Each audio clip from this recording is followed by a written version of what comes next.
Hi everyone, and welcome to today's video session. My name is Thomas, and I'm one of the IELTS teachers here at LangGo Learning System.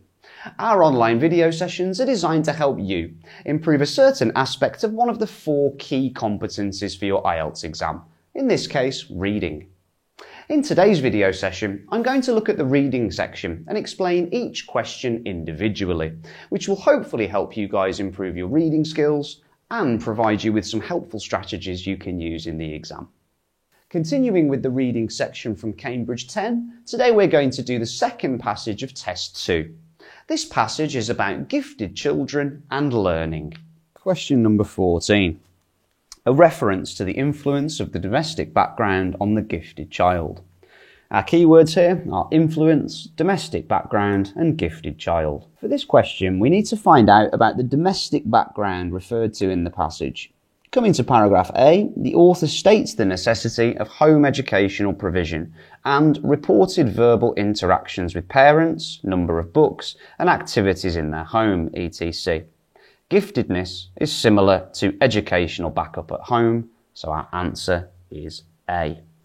Question number 15.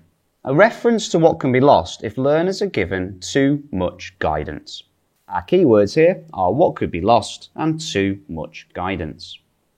We have to position where the information referring to too much guidance is indicated. It can be spotted in paragraph D, where the writer says that, conversely, teachers who have a tendency to over-direct can diminish their gifted pupils' learning autonomy. Too much dependence on the teacher risks loss of autonomy and the motivation to discover. This can be understood as too much support and guidance from teachers can cause a drop in students' autonomy and motivation. Over-direct is synonymous with too much guidance. Our answer is D. Question number 16. A reference to the damaging effects of anxiety. Our keywords are effects and anxiety. To answer this question, we have to find information regarding anxiety. The writer mentions in paragraph F that fear, for example, can limit the development of curiosity, which is a strong force in scientific advance because it motivates problem-solving behaviour. From this, it can be inferred that curiosity is affected by fear and anxiety. So our answer would be F. Number 17. Examples of classroom techniques which favour socially disadvantaged children. Our keywords are techniques and socially disadvantaged children. You have to seek for the information about disadvantaged children. The writer indicates at the end of paragraph D that there are quite a number of new methods which can help, such as child-initiated learning, ability peer tutoring, etc. Such practices have been found to be particularly useful for, or in other words, favour, right children from deprived areas. Some of the classroom methods like child-initiated learning and ability peer tutoring show their effectiveness for socially disadvantaged children. Techniques are methods and practices, and socially disadvantaged and deprived have the same meaning. So our answer is D. Question number 18. Less time can be spent on exercises with gifted pupils who produce accurate work. Our keywords are less time and exercises. Shaw and Konevsky state clearly in paragraph C that if the gifted merely think more quickly, then we need only teach more quickly. If they merely make fewer errors, then we can shorten this practice. Produce accurate work and make fewer errors are synonymous, and less time spent on exercises is the same as shorten the practice. Our answer is B.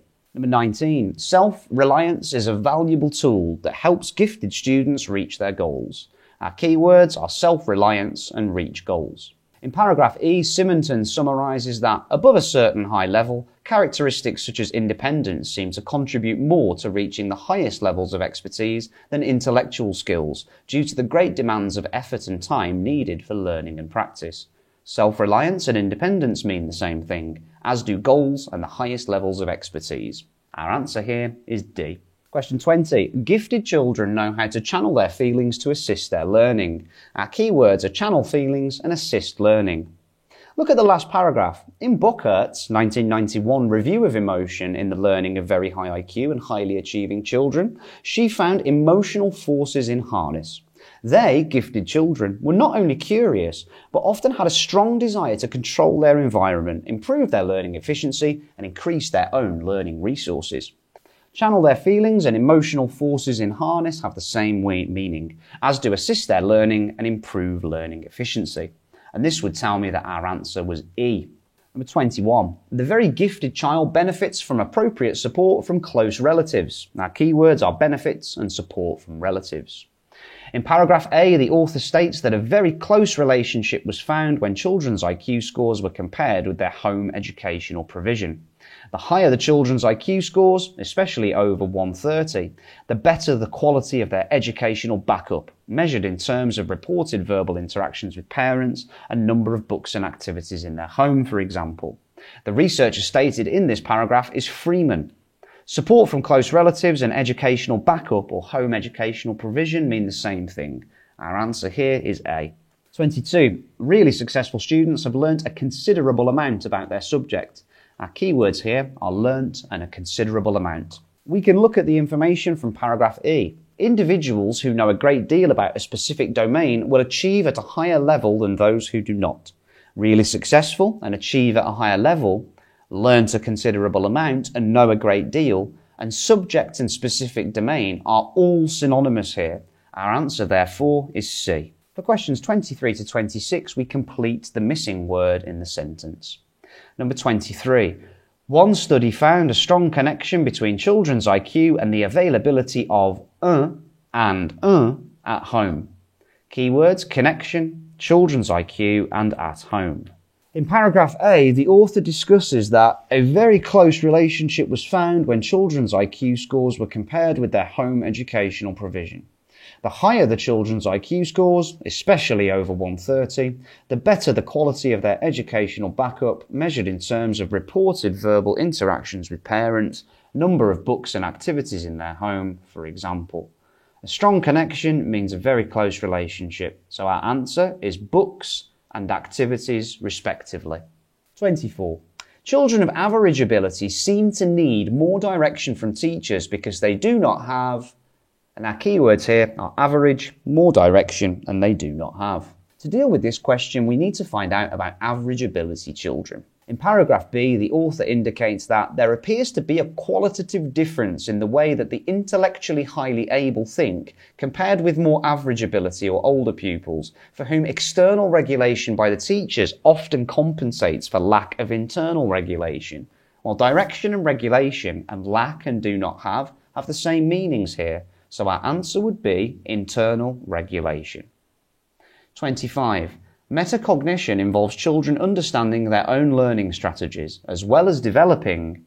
Our keywords here are metacognition and developing. What we need to look at is the information about metacognition. In paragraph B, it's stated that to be at their most effective in their self-regulation, all children can be helped to identify their own ways of learning, metacognition, which includes strategies of planning, monitoring, evaluation, and the choice of what to learn. Emotional awareness is also a part of metacognition, so children should be helped to be aware of their feelings around the area to be learned. Understand and identify are the same thing, which gives us our answer, emotional awareness.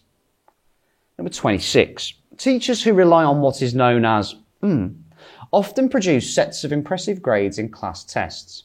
Keywords here are rely on, produce impressive grades, and tests. Look at paragraph D.